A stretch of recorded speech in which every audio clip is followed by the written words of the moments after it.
Final Jeopardy today covers political history. Here's the clue. The words of this doctrine are found in a sonnet by James I and bolstered by St. Paul, writing, "The powers that be are ordained of God." 30 seconds. Good luck.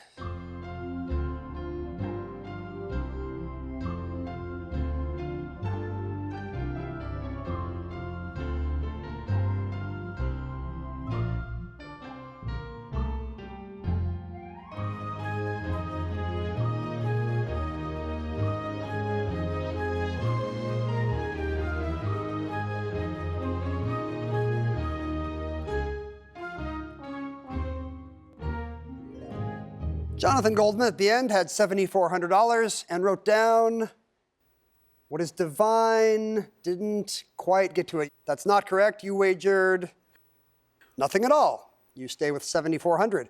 David Shudoff was in second place with $13,400. His response was the Monroe Doctrine. That is not correct, David. You will lose $7,001, dropping you down to $6,399. Stephen Olson had a pretty big lead in his second game, $20,400. What did he come up with? What is the divine right of kings? Yes, the divine right of kings is right. What did you wager? $6,404, bringing you up to $26,804, and now an impressive $46,406 as a two-game total. Let's find out if our players know their children's books. That's the Final Jeopardy category. Here's the clue. Realizing he couldn't draw horses, the man behind this 1963 book drew the title characters purely from his imagination. 30 seconds. Good luck.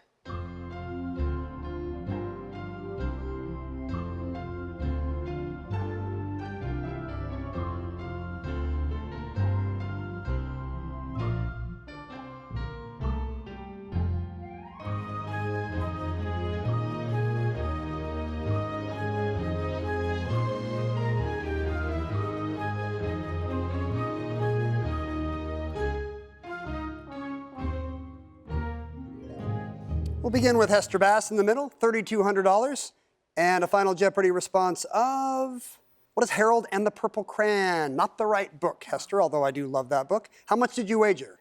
$2,500, dropping you down to $700. Justin Ames was in second place with $4,000. What book did you think of, Justin? Black Beauty, also incorrect, I'm afraid. The wager was $2,401, leaving you with $1,599. Stephen Olson had a big lead, $27,800, wow. Did he come up with the right book? No. He has My Little Pony. No, actually, no horses in the book in question, I guess because they were so hard to draw. Maurice Sendak's Where the Wild Things Are. I guess the wild things would have been more horse-like if he could have drawn horses. How much did you wager, Stephen? Ooh, a big wager. You'll lose $17,117, but the silver lining is still left with $10,683. Nice. And a three-day total of $57,089. Well done. Our category today in Final Jeopardy, the 21st century. Let's reveal the clue. A 2011 email said, on September 17th, we want to see 20,000 people set up tents, kitchens, peaceful barricades, and these three words. 30 seconds. Good luck.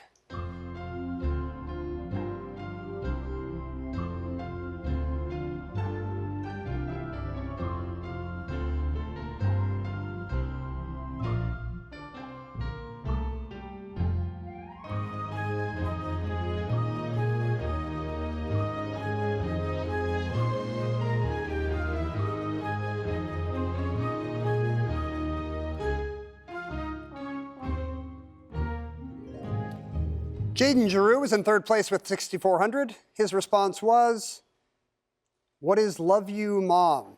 That would be great if that's how the email ended. Let's set up some peaceful barricades and love you, Mom.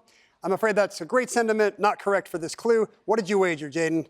You'll drop down $1,601 to $4,799, bringing us to Natalie Shapiro in second place, whose response was, what is Occupy Wall Street? And that is correct. Yes, the email from Adbusters ended Occupy Wall Street.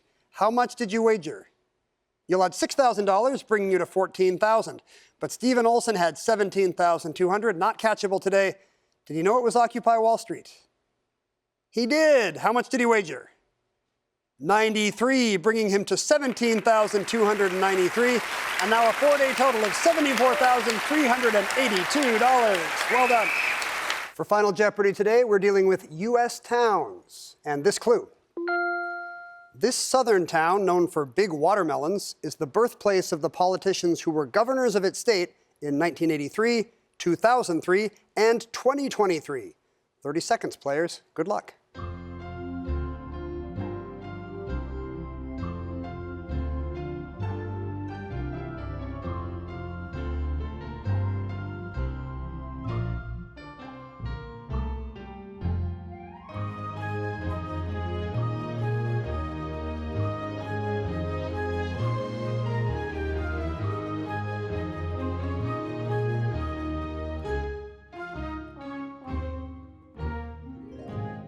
We'll begin with the champion. Stephen Olson is in third place with 6,400 heading into final. And he guessed as his town, what's Big Melon Town?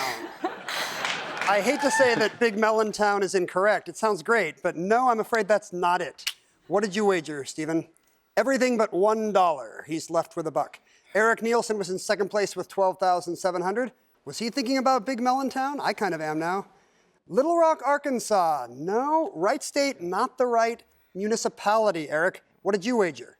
You just lose 200, leaving you with 12,500. Probably good for second place today because Vicky Talvola had this all locked up against a 4-game champ, no less. First of all, what did she come up with as her response? What is Hope? That is correct. The hometown of 3 Arkansas governors, Bill Clinton, Mike Huckabee, and now Sarah Huckabee Sanders. You'll be adding to that, Vicky. What did you wager? Lucky $7, taking her to 26,407 and making her today's Jeopardy champ. Well done, Vicky. Look at this. 3 players with math and science adjacent jobs, and scientists is our Final Jeopardy category. Here's the clue. Joseph Lister said, there was not an individual to whom medical science owes more than to this man, feted at the Sorbonne in 1892. 30 seconds, players. Good luck.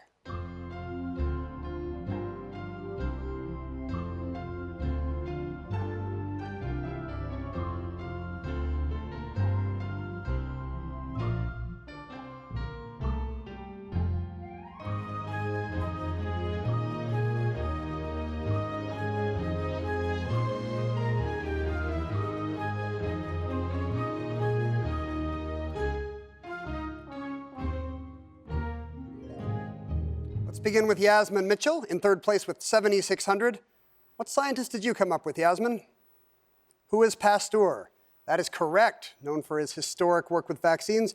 What did you wager, Yasmin? 5,000, taking you up to 12,600. Prasad Patil was in second place by only $200 after a great game. Did he know it was Pasteur? He's correct as well. What did you wager? All right, he'll add $10,000, so he is now in the lead with 35,600. So all eyes turn now to Vicky Talvola, who needs to get this right. Did she have Pasteur? She got it. Did she wager enough? Only 150. She goes up to 25,950, but Prasad's wager pays off. He is our new Jeopardy champion. Congratulations, Prasad.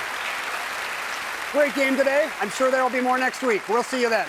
There's plenty more Jeopardy where that came from. Click the subscribe button to stay in the loop.